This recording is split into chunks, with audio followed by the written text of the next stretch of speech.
Kenapa ya ada orang boleh makan banyak tapi tak menggemuk? Aku kenal seorang. Shidul. Dia ni makan banyak tapi kurus. It's unfair. Setengah orang secara semula jadi membakar lebih banyak kalori tanpa perlu bersenam. Dah start ngarut dah si Space Dollar ni. Seperti menggoyangkan kaki, berjalan. Serius lah, goyang kaki pun boleh kurus. Korang yang tag aku dekat video tu, so ni jawapan aku. Korang hentak kaki ataupun berjalan lah. Korang pakai otot mana? Otot quadricep, paha, otot belakang paha, hamstring. Dan bila kita berjalan, tapak kaki kita macam ni tau. Betul? Untuk maintainkan pergerakan tapak kaki macam tu, hang perlukan otot juga. Otot tapak kaki banyak. Dan setiap otot ni, kalau dia nak contract ataupun relax, kalau hang pun nak belajar detail pasal pergerakan otot, ni, aku belajar ni dulu, fisiologi, biochemistry. Untuk pergerakan otot berlaku, actin, myosin kena bergerak lah, ADP datang lah, ATP keluar lah. Dan semua ni perlukan tenaga. Hang tahu tak ini apa? Yang ni baru satu urat otot. Otot kita ni kalau tengok, nampak je tebal. Tapi bila hang pecah-pecahkan, dia tengok detail otot hang tu adalah muscle bundle, fascicle, baru myofibril ni besar ni. Dan setiap pergerakan otot, myofibril ni akan bakar tenaga. Hang try bayangkan. So apa yang kita belajar dekat sini dan apa yang disampaikan oleh Space Dollar, betul. Setiap pergerakan kita yang melibatkan otot, benda tu akan bakar tenaga. Walaupun hang petik jari, yang ni pun perlukan tenaga tau. Even hang babai pun, itu pun bakar tenaga. Tu kalau badan hang kuih kering. Kalau hang bodybuilder, muscle fiber tebal, muscle mass sangat tinggi, otot dia semua well function. So dekat sini aku nak beritahu, bodybuilder, even dia duduk saja pun, muscle yang tebal ni akan bakar tenaga. Try bayangkan kalau dia buat posing macam ni.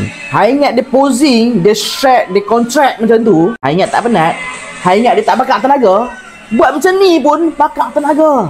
Sebab tu kalau orang tu sadar, of course dah dia susah gemuk. Apalagi itulah bina badan. Nanti tengok perempuan ni, dia punya tricep kalau aku besar lah hai bicep dia. Segala pergerakan otot yang bukan exercise, walaupun hang basuh pinggan sekalipun, walaupun hang bernafas, napas pun masih perlukan otot. Internal intercostal muscle, external intercostal muscle, scalene, diaphragm, semua tu otot diperlukan untuk hang bernafas.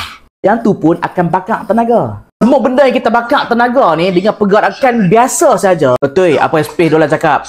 NEAT. Exercise Activity Thermogenesis. Non-exercise activity thermogenesis ataupun NEAT. Ada kajian weh, boleh bakar tenaga. Even orang tu boleh kurus. Contoh meta-analysis 2018. Gabungan 46 tadi melibatkan 1,184 partisipan, orang yang terlibat. Ini melibatkan berdiri dengan duduk je pun. Hang tahu tak? Berdiri seminit akan bakar 0.15 kilokalori. Lebih banyak daripada hang duduk. Saya bayangkan, hang berat badan hang 60 kilokalori. Berdiri 6 jam je. Satu hari hang bakar 54 kilokalori.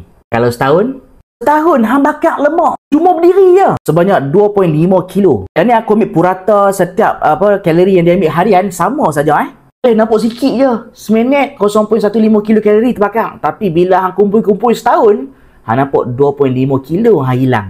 Tak buat exercise tu baru berdiri. Bukan tu saja, rajin berdiri, hang rajin berjalan je. Dalam kajian Habak Systemic Review Meta-Analysis tahun 2018, lagi banyak kalori terbakar, hang senang kurus, dapat mengurangkan masalah insulin resistant dan dapat menurunkan semua cardiometabolic markers untuk keradangan. So NEAT ataupun non-exercise activity thermogenesis nak bagi tahu hang makin banyak gerak walaupun hang tak exercise. Hang tak malas, tak asyik tidur saja, hang boleh sihatkan badan.